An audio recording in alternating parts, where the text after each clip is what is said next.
Welcome, welcome, welcome, trivalent beings of spirit, mind, and body. Time for the Ask Doc Alkebulanese Solution Show, sponsored by Prometheus Reborn Universal Foundation, also known as Proof. Its mission is to spread the trivalent understanding noetics, featuring stand-up philosophy that includes anthropology, psychology, biology, metaphysics, medicine, psychodrama, comedy, and music through a genre called edutainment, educating while entertaining, coined by KRS-One. The host of this wonderful show is Dr. Kwaku L. Carlisle Woods, RN, MD, MED1, and myself, co-host, Dr. Hamida Rockman Woods, MED, PhD, MED2.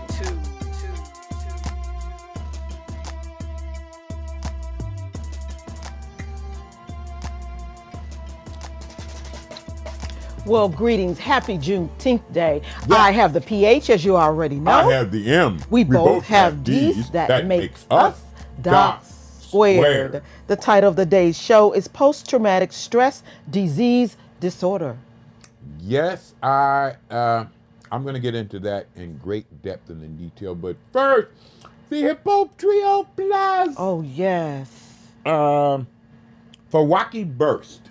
On Saturday at 11, with all the vendors and all of the other folks that was there, we had a great show. People really, really not only enjoyed it, they told me afterward how many of them had actually changed their concept of life after listening to us perform. But that was small potatoes next to the Buckeye. Yes, we like to see that image of the trivalent, the Hip Hop Trio Plus. That was missed. We always want to show off the Hip Hop Trio Plus. Yes, but Buckeye Festival. Buckeye Festival was the best thing going. We went over there at about 2. And I just started playing and singing. I was crazy. I just started playing my drums and singing all over God's creation. And we did all of that until it was our turn to come up, and then we did. And OG Shankster, my business partner and buddy, also performed. I performed with him for the first time in a long time, and we got a response that was just unbelievable. Tom Katowski was also there, the editor of the Healthy Referral International, and he came up with a photograph and a statement that I'd never heard in relationship to us. He called it spiritual rap. I'd never thought that I was involved in spiritual rap. But obviously, according to Tom, not only was I involved in it, OG was too. We laid Africa the Chains on folks in a manner and in a situation that spoke to each and every one of their individual lives and living. But we're going to do it again this Saturday at 3:30.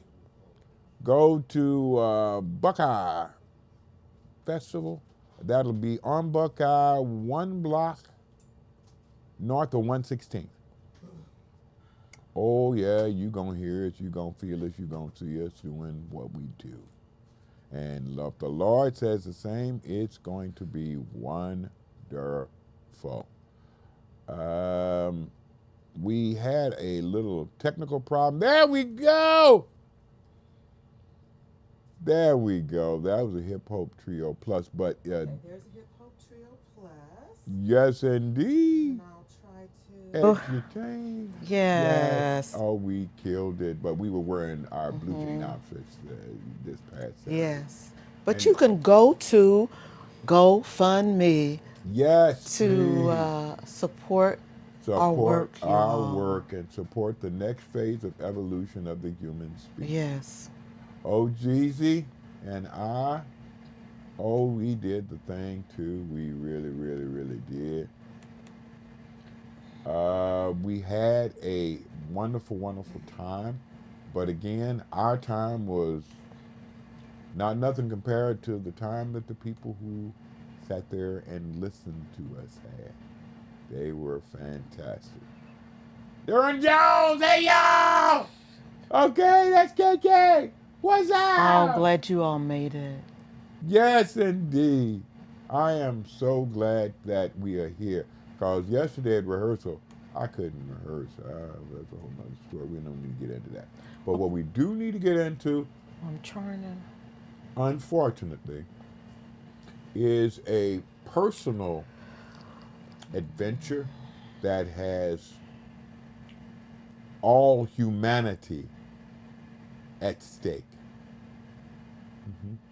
Now, what most of you don't realize, remember, or haven't heard is that my first full time job was to kill people for the United States Army. Yeah, because I could speak Iligamang, I could speak Tagalog, I could speak Japanese, and my Korean was better than my Japanese. My Mandarin sucked. But I could look like a Mountain Yard tribesman easy. So the Army used me to go kill people.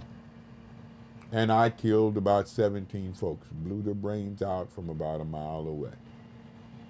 Give me a sight and an M14, and I can hit just about anything I can see and hit it exactly where I want to hit it. Killing people gave me some problems.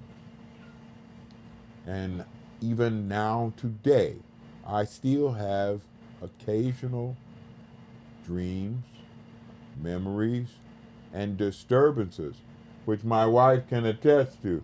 Ashe. On occasion, I have jumped up in the middle of sleep and tried to run or tried to hurt people or tried to do all sorts of things True. because of the images from what I did in battle. Now, when he says that he tries to run and he tries to fight people, all that is happening in his spirit, in Yes. his during his dream, and the movements are there, but he doesn't get up and go somewhere. No, I'm in bed in doing bed. all this stuff. Yeah.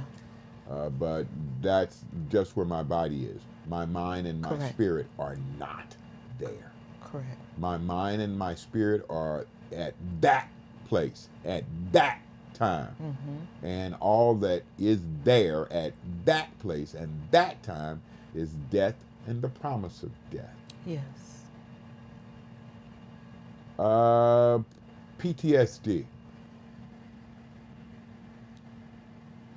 You got to have symptoms that last more than 3 months to be diagnosed as having PTSD. Imagine that.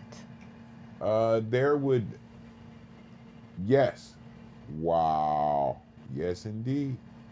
It is not something that is, wait a minute, hold on. When they got it up there and it says PTSD, post-traumatic stress disorder, that ain't what I consider it.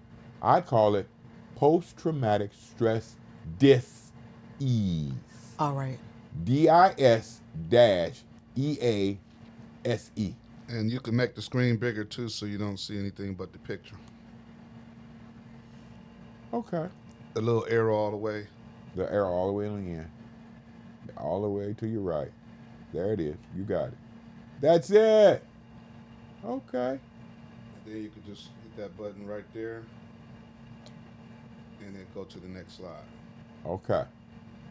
Post-traumatic stress dis-ease means that you have symptoms that last at least 3 months after the post-traumatic incident, the life-threatening traumatic event.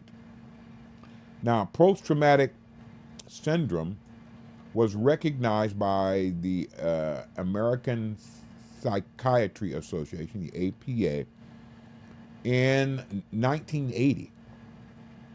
And it is characterized by fear of crowds, restless nights. That means that you don't have relaxed sleep. You can sleep all night and not rest for 1 second if that rest is not relaxed. I'm sorry, if that sleep is not relaxed sleep, it will have no rest. Fear of crowds, restless nights, a very short fuse. They get angry without little control of their temper. They seldom, if ever, discuss the trauma or anxiety sources. Guilt and shame bathe them daily. This is not the one. I'm talking about the one before this. Okay, let me go back. Okie dokie. We don't have Micah, our regular person that does our slides and all that good stuff, our photos. She's doing a Juneteenth thing. So my wife is having triple duty today. Hot dog. All right, we're back. Okay. Guilt and shame bathe them daily. Go to the next slide, please. That right there. That's okay. That's the next slide. Yeah. That's it. No, it isn't.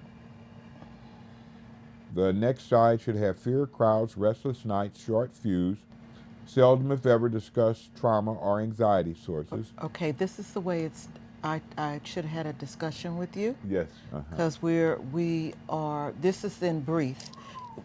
It's the same thing, it's just not in the order that you have it. So we're going to leave that alone.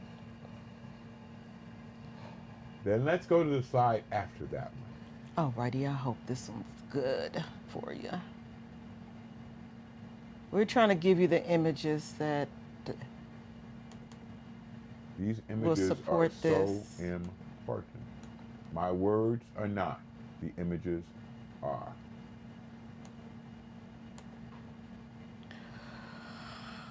Okay. Post-traumatic stress dis-ease means that you are not at ease It's there. at all. Yes, that's kind of it. Okay. Being easily distracted, inattentive to conversations, forgetting things easily, drifting off, avoiding certain people, places, or activities, exhibiting unsteady or unwanted emotional states, isolating and ignoring friends and loved ones, and that is a biggie because you not only isolate them, you isolate yourself. I already told you about the irritability and angry outbursts that seem unprovoked. Jumpy and reactive to loud noises or certain situations. And they appear tired or sleep deprived. Again, they are rest deprived. They can sleep for 10 hours.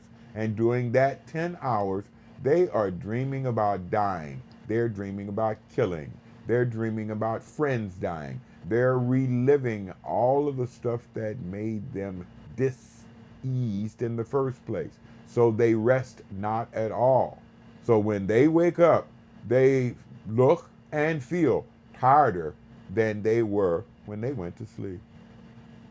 Shout out to David. Greetings, David. Yes, indeed, Love you. David. Love you. Woohoo. Yes. We're getting ready for you. We're getting ready for We you. are most definitely getting ready for you. Okay. David is my Achime from Ghana, and he will be coming here if the Lord says the same in the next several months. Okay. Again, one of the symptoms that I did not list up on the chart was that they hold most emotions and spiritual images to themselves.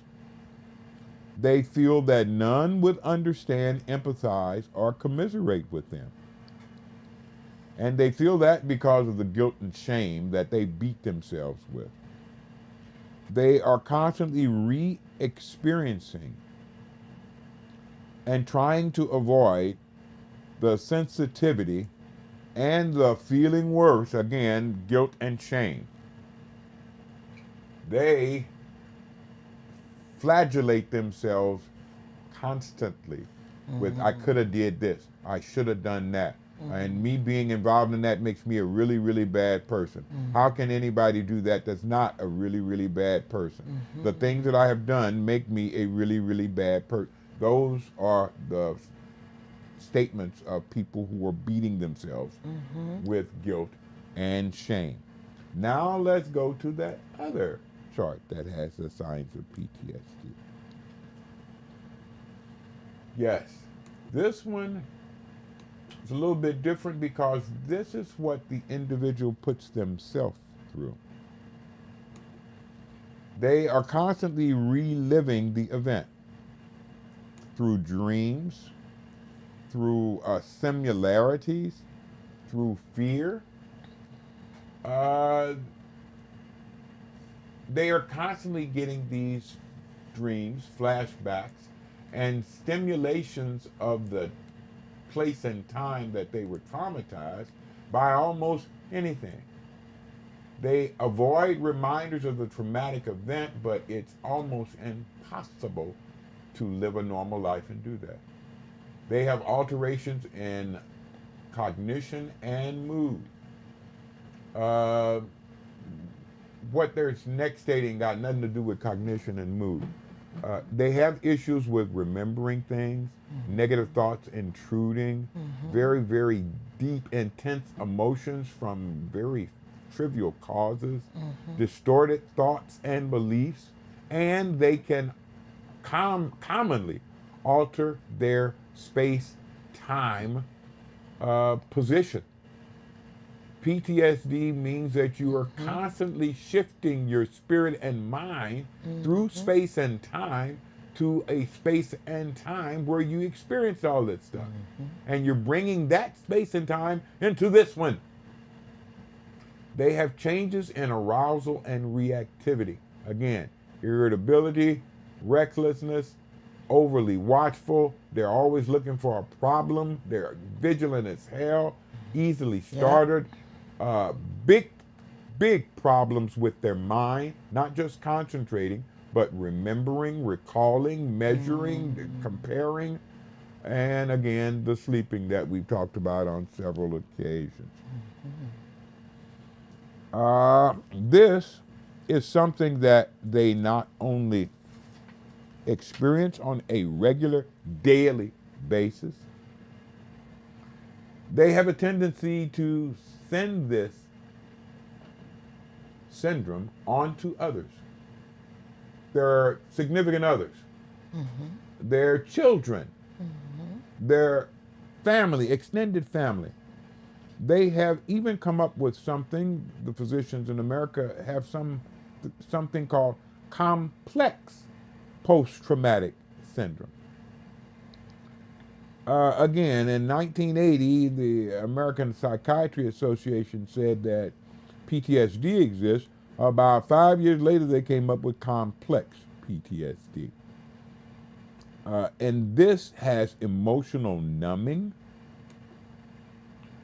fear, and some very anxious emotions around any close We don't need the relationship image they right have. now. We don't need the image right now. Thank you. They have shifts in their self-perspective, shift in their perspectives of the predator. Now, let me spend some time on that. If you get PTSD in a war, in battle, in combat, and you don't get treated for that, you're going to spread those symptoms, as I just stated a few minutes ago, to everybody in your surroundings. And this includes wife, husband, children, aunts, uncles, cousins, everybody. Your children have a tendency to take this particularly hard. Imagine that. And they can end up, wow, yes, they can end up getting their own post-traumatic stress as a result of a mate who hasn't dealt effectively with theirs.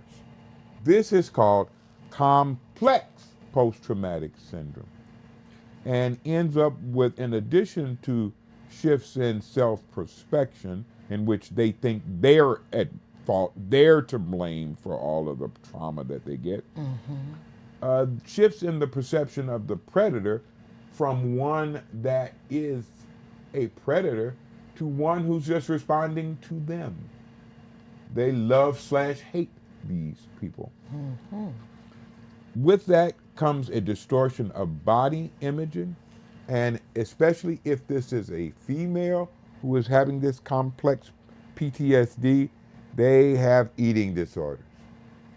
They often lose weight and sometimes get anorexic as a result of the complex PTSD.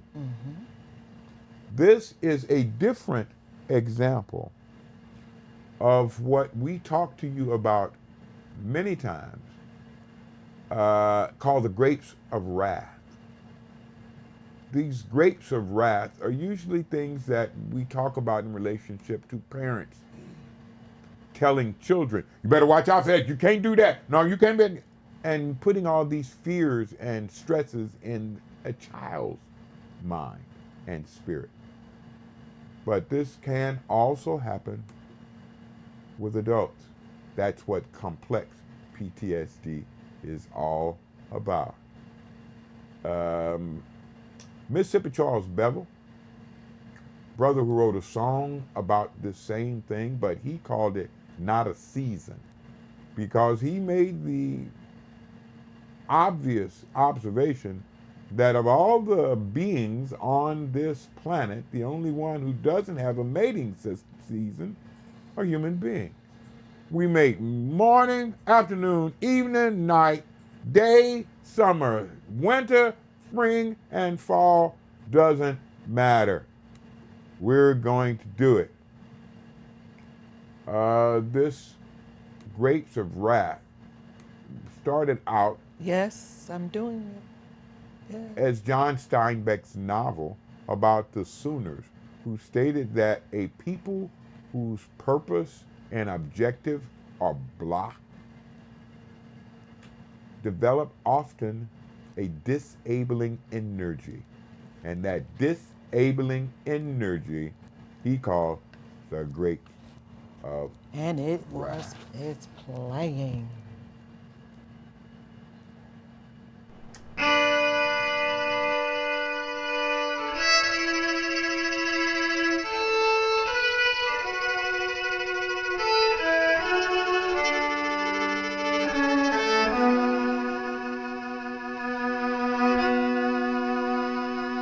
Babies coming to this world, not a season. Even if we don't, they know the reasons.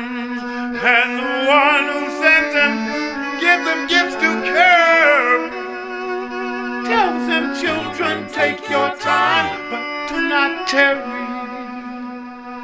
You will all arrive but naked, endowed to make it. You should have everything you need when you get there.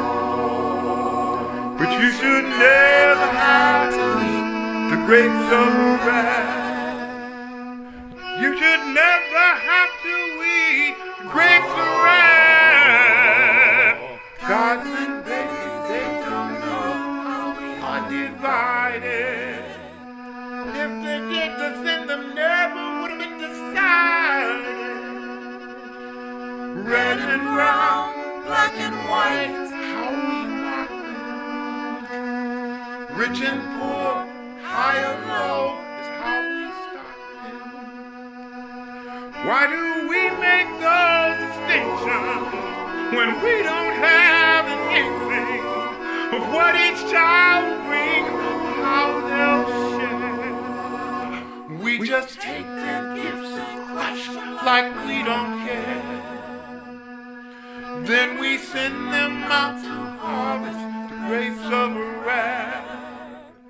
Yes, we send them out to harvest the grapes of wrath.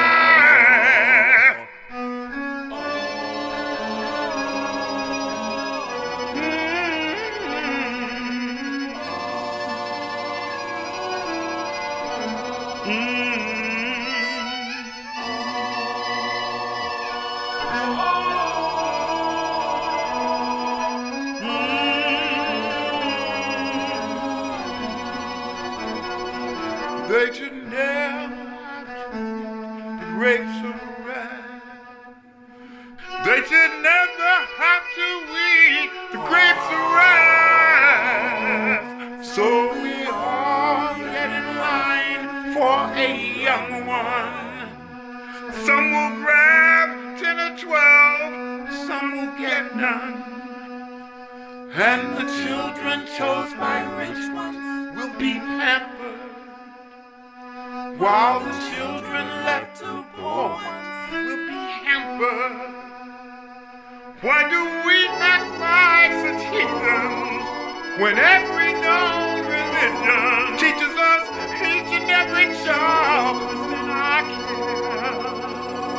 But we just take their gifts and crush them like we don't care. Then we send them out to harvest the grapes of wrath. Yes, we send them out to harvest. Yes, we send them out to harvest. Yes, we send them out to harvest the grapes of wrath. Whoa, whoa, whoa,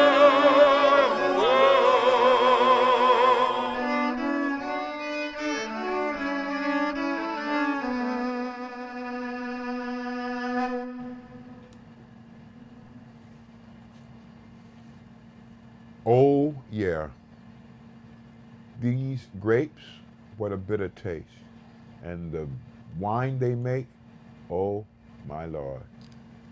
And war, when you do not come back from it the correct way, will spread those grapes all over a family, all over a community, all over a culture. But let's peep that. I'm thinking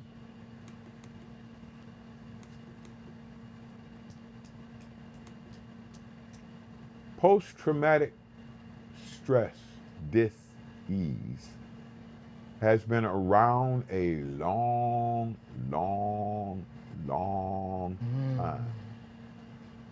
As often as human beings have had war, they have had post-traumatic stress. As often as people have gone into battle, they have had post-traumatic stress.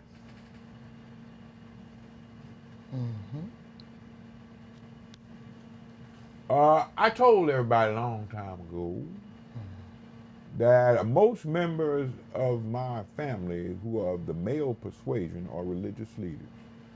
All of my uncles are preachers. My cousins are also ministers. My brother is an imam. I'm the only male, other than Uncle Joe, and now Uncle Joe's a deacon.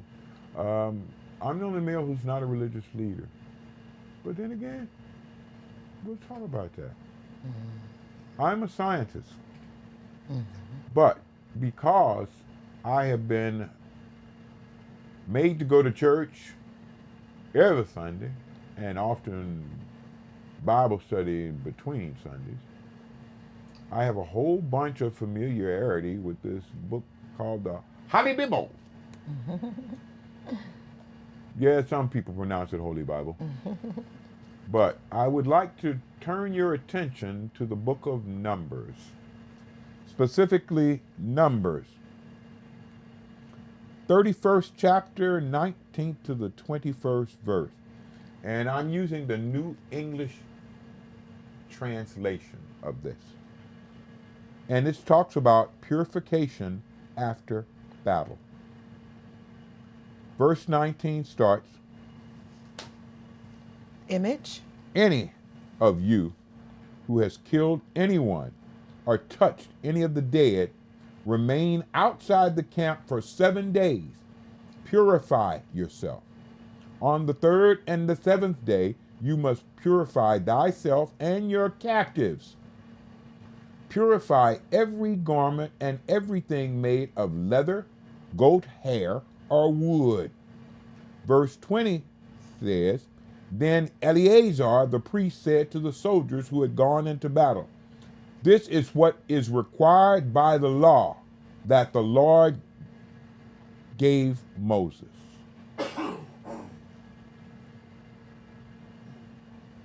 Okay. Healing of spirit, mind, and body, especially spirit and mind, after involved in killing people, is a necessary way of purification of not just the individual, but all that he is to come in touch with. This was something Moses, the lawgiver, gave to the Israelis in the year 1290. Exodus, and it was probably 1290 something. Exodus occurred in the year 1290 BCE. So that's before the Common Era. The Common Era we got is 2024, obviously. So you add 2024 and 1290, and you come up with 3,314 years ago. Imagine that. We're going to go to the next slide. Yes. 3,314 years ago, mankind was given a law regarding what you must do to purify yourself after battle. Making sense of the moral, the ceremonial, and the civil parts. This is both, this is all three. The after battle purification was moral, it was most definitely ceremonial, and it led to civil rest. Not civil unrest, civil rest. Because you didn't have these post-traumatic stress people passing their stresses on to their children, their wives, their mates, the rest of their community. Okay, when I looked at Numbers 31st chapter 19 to 21st verse, in the New English translation, it had a footnote. And the footnote said, This is just a reminder that taking a life, even if justified by holy war, still separates one from the holiness of God. And only through the ritual of purification can one be made fit for the presence of the Lord. Now, I had to find out what they mean by holiness. It separates one from the holiness of God. Okay, and God's holiness means what?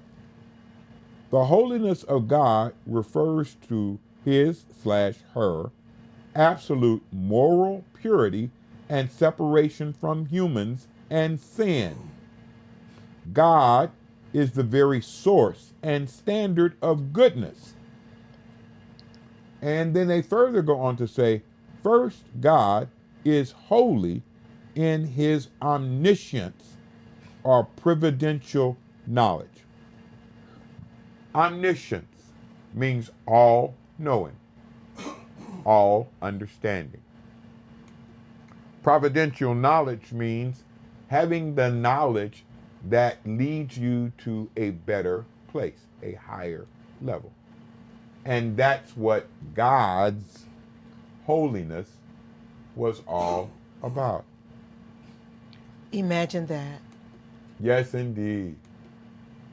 Aha! Omniscient is all knowing and all sensing. Prefix omni, all.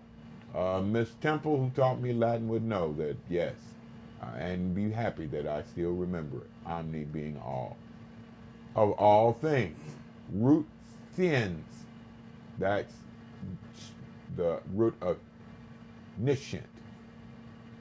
Shins, knowing, from the Latin scio, to know. Okay, now hold on. So what happens if you were never taught what the law of Moses said about taking time and getting rid of the impurities by purifying not just yourself, but every garment that had life in it. If you notice, wool, goat hair, and wood, all were alive at one point. Exit the image. They, because they were once alive, had a tendency to pick up things that live things pick up. And the damage of killing and handling death is something that that was kind of made for. Okay, now, nobody ever taught you that? You didn't have Moses to give you the law about it? What do? Read a book? Well, we have a problem. Because what do you do when your population only achieves complete literacy in the 20th century? That's Europe's history. Europe had no written language up until the Romans taught them how to use the alphabet that these other Alkebulanese, called Phoenicians, taught them. So they didn't read at all. And they didn't read until the majority of them did not read until the 20th century. And I'm talking about like 19, 20, 30 something. Most of Europe was still illiterate, so they could not read what they were supposed to do after war and battle. So after war and battle, after killing and handling death, Europeans came home. And they came home to their families, their mates, generally their wives, and their children. And they were not in any ways cleansed of the death and distinction that separated them from knowing. David said, that's great and a massive song. Ha ha ha. Oh, we just getting started. We just getting started, my brother. Europeans never read what Moses' law said or what it meant, at least not until they had been through war after war after war after battle after war after battle after war after battle after war after battle after war after battle after war, and brought all of that death back to live in England, in France, in Germany, in Russia, in Poland, in all the places that they fought and died and then came right home.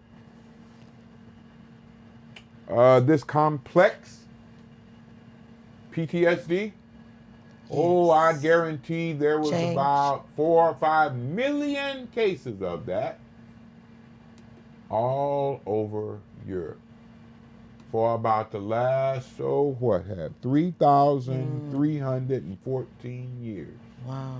At least. And in all actuality, it's probably closer to about 10 or 15,000 years. For that length of time, Europe fought, killed, and returned home. They dealt with death and constantly got further and further away from the Most High's knowing and what was called providential knowledge. Now, it wasn't aided at all by the fact that the Roman Catholic Church said, y'all can't read the Bible. The only beings who can read the Bible are priests, because the Bible is written in Latin and only they are taught to read Latin unless you're Italian. The Roman Catholic Church said that nobody outside of a priest could read Numbers 31st chapter, 19th to 21st verse, and understand why it was that there needed to be a period of cleanliness and separation between warriors, soldiers, and the rest of their cultures and communities. Hey, Doc. Yes, sir. Got a question. Come on, man. Ask me a question. Are you saying that the first versions of the Bible were written in Latin? No, they were actually written in Hebrew? They were written in both Hebrew and two different Alkebulanese scripts. One of them was Kemetic, and the other was Queen of Sheba is from what country? Ethiopia. Ethiopia. That's where the original Bibles were. The Council of Siena in 346, if I'm not mistaken, brought all of the Christian leaders together. Rome, that was Roman Catholic Church after Constantine's conversion. Most of the members of the Christian religion were Alkebulanese. And the Bible was written in Alkebulanese. There was no English. There was no European copy of the Bible until after Constantine's conversion, and he had scribes to translate the original tongue into Latin. This was what they reproduced as, quote unquote, the Holy Bible, the Latin that was translated into from the original tongues, which were all Alkebulanese. Now, for those who are not wise to what Alkebulan is the original name that Romans called Africa. And are you talking about like the ancient scrolls and the Gilgamesh epic and the Numen? Right. None of that's Latin. All that was the all language that's that you were saying. Alkebulanese. Right. So when the Roman Catholic Church and the pink people came, and they translated it into Latin first. Right. Exactly. And before English, right? Oh, but excuse me, King James did that in 13th century. So it was about maybe from the year 340 some odd to the year 1350 some odd. There was only one Bible. It was only written in Latin. So and not too many people. Are you saying not too many people knew how to read or write Latin? So therefore, they wrote it in a language that only they can decipher and read, and ordain their priests, only ones that could read it to the people. Yes, correct. Indeed, absolutely correct. But let me go in just a little bit more depth. Again, there was no written language in Europe, period, until the Romans were taught by the Alkebulanese how to use script and how to print. Yeah. The Romans. Okay, Jazz and them say greetings. Tai-tai, greetings to you and your family. Absolutely. Thank you for being here with us. Okay, so let me get into that greater depth and detail. Most Europeans, and I'm talking about all except Romans, had little to no dealings with Alkebulan. They were kept from it by the Roman Catholic Church, who said that they could not accept any history, any knowledge, any understanding that the Roman Catholic Church didn't give them, and further stated they could never use reason to find a solution to anything. They can only use revelation, which of course the Roman Catholic Church was in charge of. Revelation. I'll reveal it to you, and then you do it. If I don't reveal it to you, you don't do it. But the history of never having a written language means that the art of reading was something that Europeans never had. They never had it, and they never taught it. Kings, princes, queens couldn't read. Emperors and no, couldn't read. Lords and couldn't read. They had a special person that was trained to read. It was called a scribe. And that scribe was the only person who read or wrote. None of the leaders, or almost none of the leaders, could read or write in Europe at all until about the 15th or 16th century. And it happened at that time primarily because of King James and his deciding, screw these people and their Latin, I'm making me a Bible in English. And once he did that, now there was a reason for people to learn to read. And now people started learning, because before that, there wasn't nothing they wanted to read. They didn't have no history books. They didn't have no adventure stories. They didn't have none of that stuff. Nobody wrote any of that stuff down for, again, centuries to come. So if you don't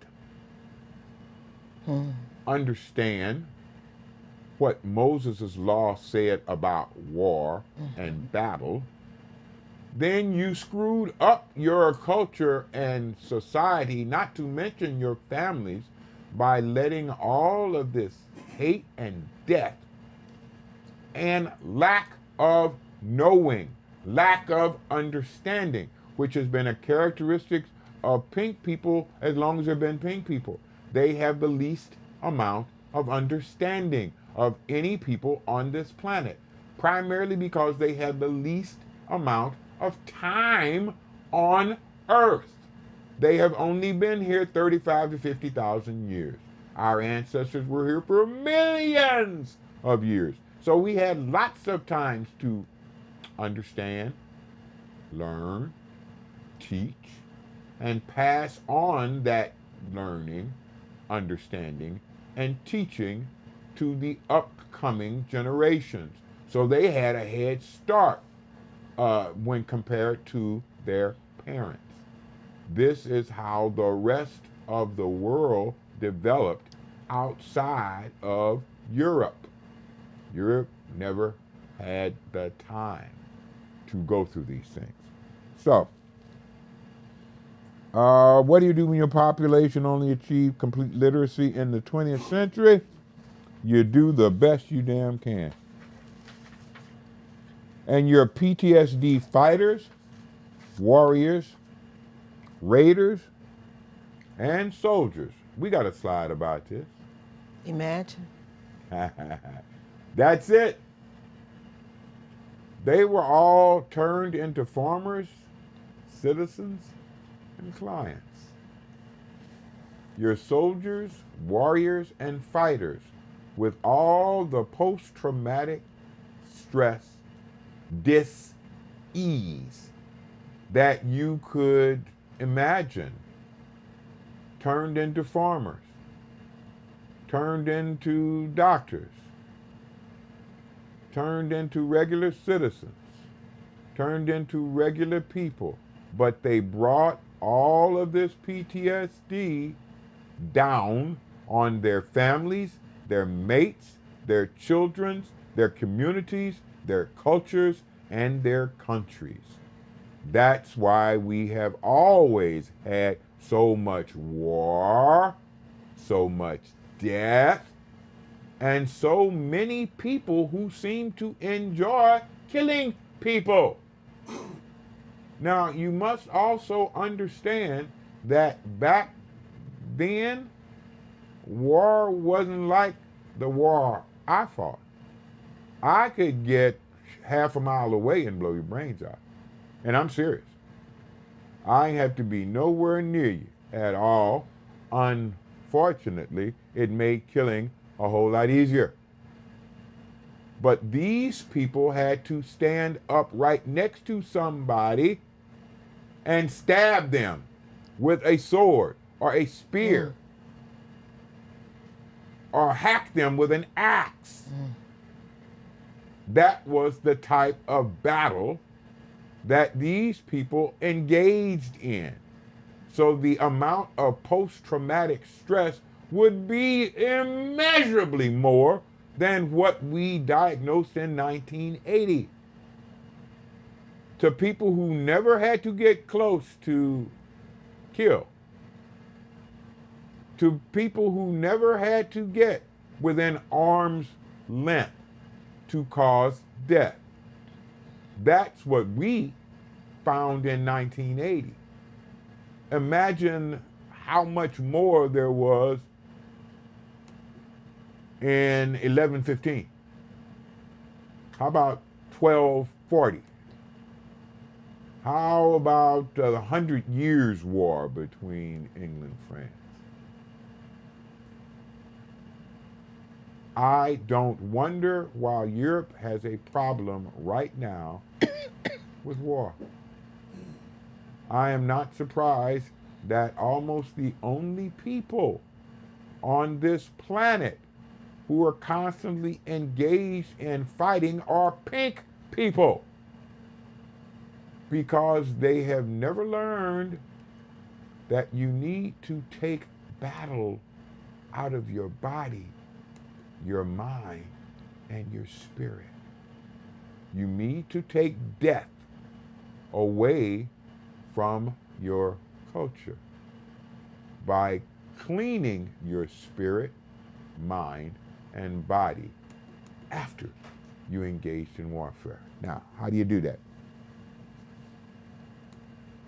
I've always taken great pride in never presenting a problem to anyone that I didn't give them a solution for.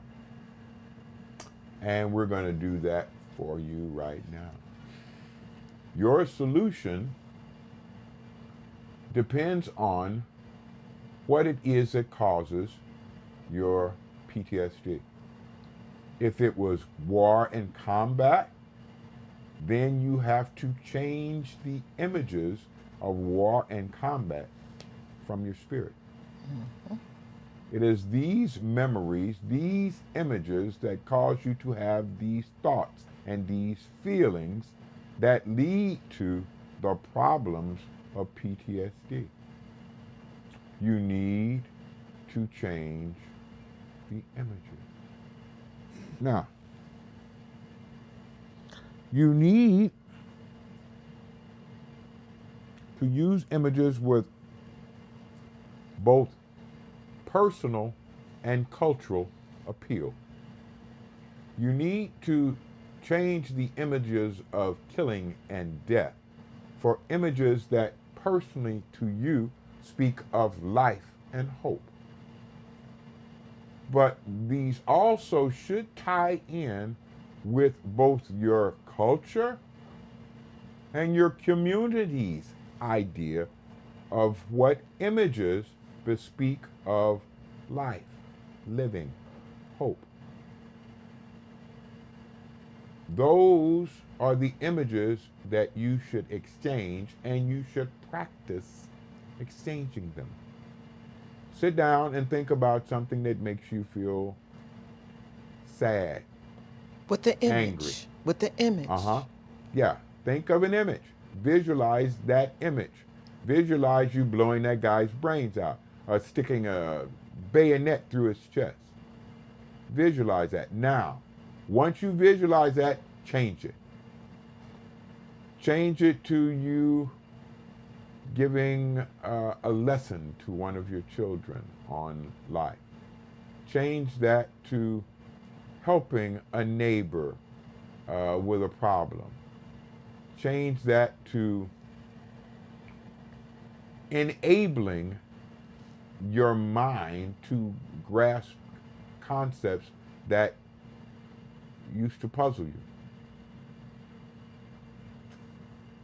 These images, and especially practicing switching these images, allow you to be able to not just put up enabling images in your spirit, but it actually gives your mind practice in rejecting those images that cause PTSD and adopting ones that replace it. Now, when you use these images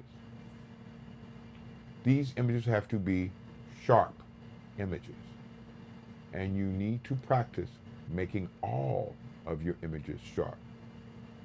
Probably in the next week or so, we're going to give you a class in something called deep vision, which actually improves your vision. That's why 75 years old almost, and neither my or my wife wear glasses, because we exercise the muscles of our eyes regularly through this trivalent technique called deep vision.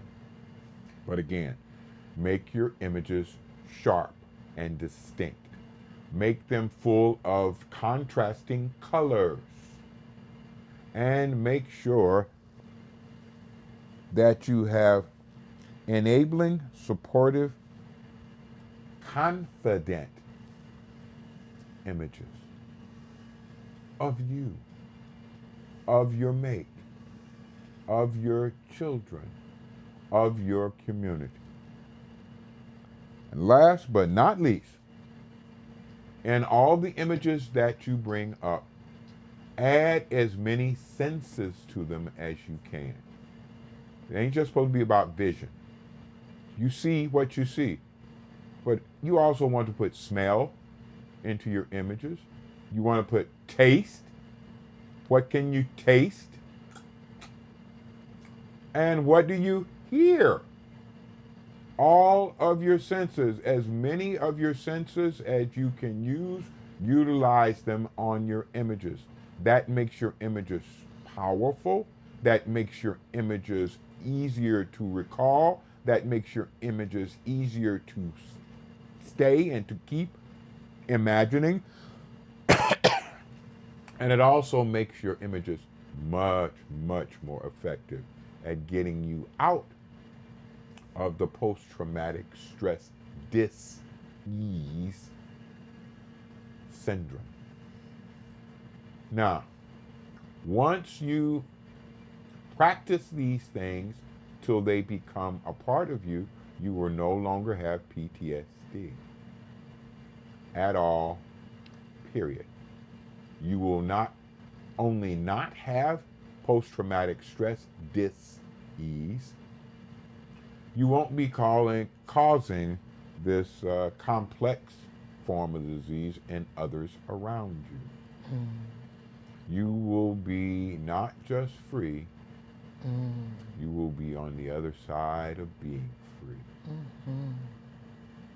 We got a song by Henny Hinn and Global Entertainment. Miles Alexander Keaton Smith is also in it. We call him Humble G the Fiddler, because he plays violin, raps, and sings.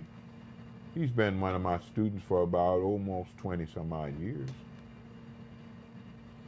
And they're going to tell you about the other side of freedom. And don't forget about OG Shankster. Oh, Jeezy. Jeezy's in that. OG Shankster, also called James Holder.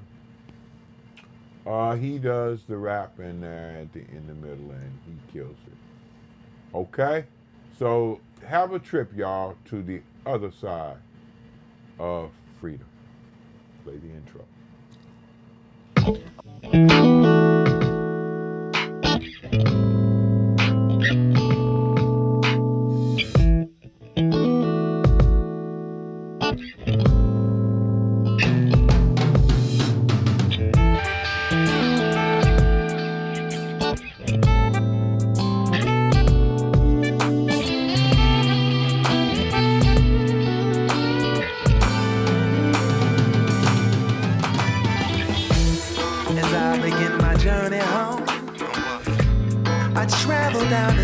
really rough. And when I think of all I've seen, my spirit starts to bother me. Now I don't know who to try. And when I felt like giving up, the light at the end of the tunnel just gets brighter and brighter. 'Cause I'm free. 'Cause I'm free. Free from oppression. Yeah. You may have my body, but you cannot control my soul. 'Cause I'm free. You can't harm me no more. You must let me go. Free your mind and the rest will follow. Now I'm living for a brighter tomorrow. Yeah. I'm finally free. I'm on my feet to do what I want, to be who I please, and that's to be me. And it's worry-free. Yeah, it's worry-free. Worry-free.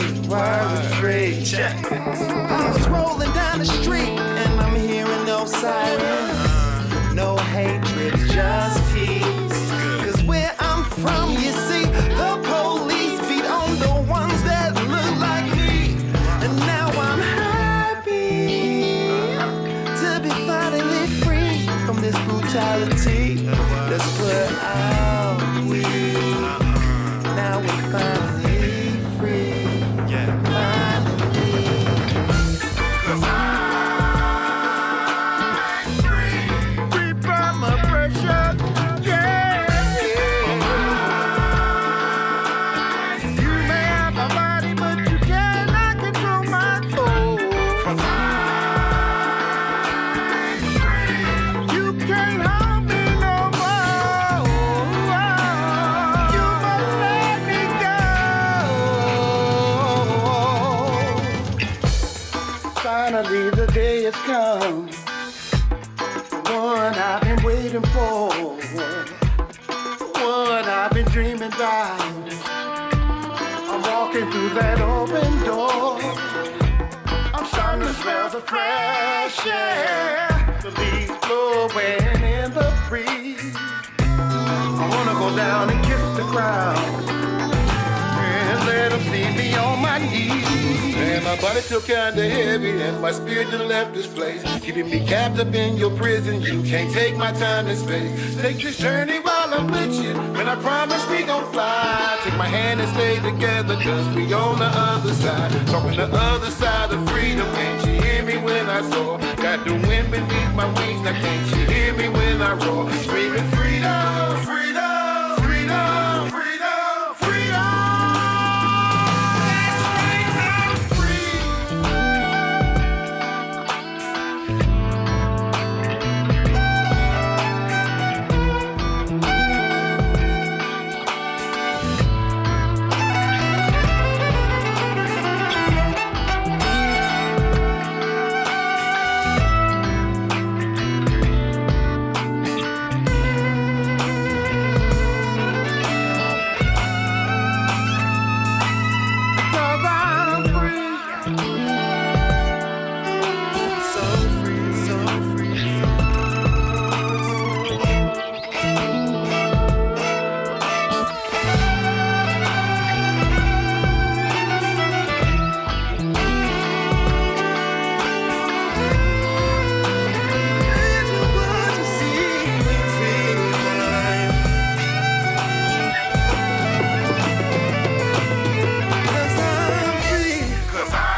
Oh, yeah.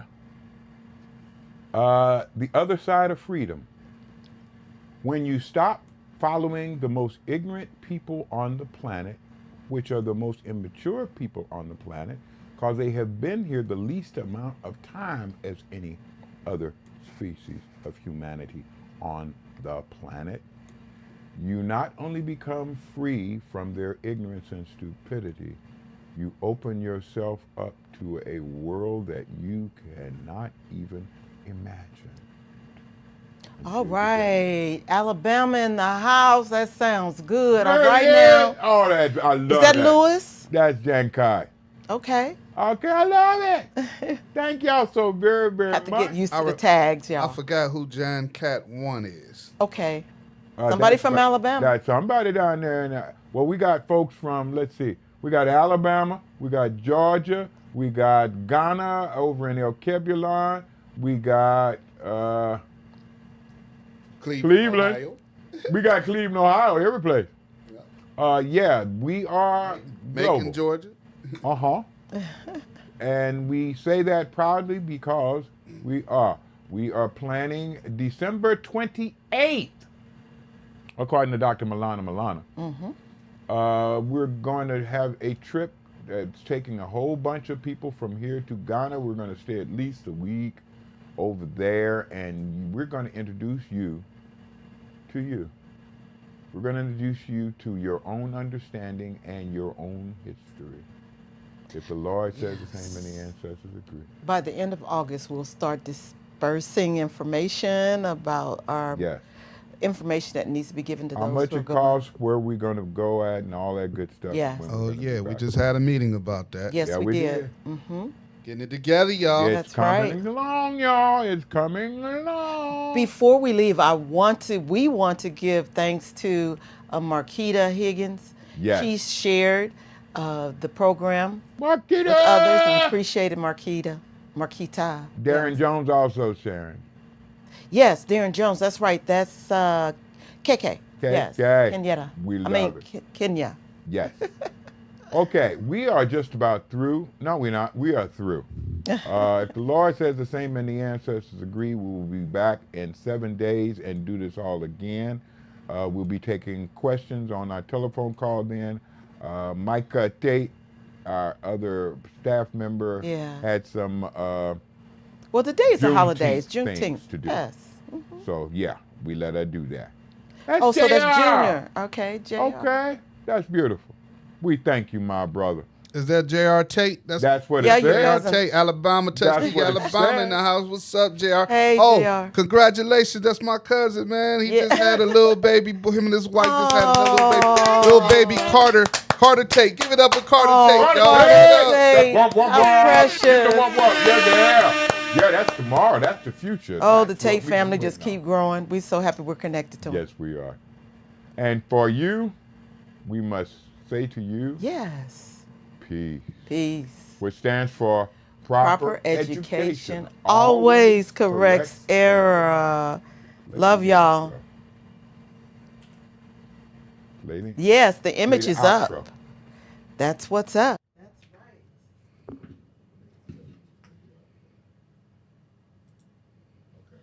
Rewind it. You made it to the end of the video. Well, I am tired a little bit differently. I'm dressed as Baba Amwa. If you would like more of your own understanding, like, share, and subscribe. Yes. And go to the sites that we have listed around us. The Most High is good. And the ancestors are kind Thanks for having us on your mind.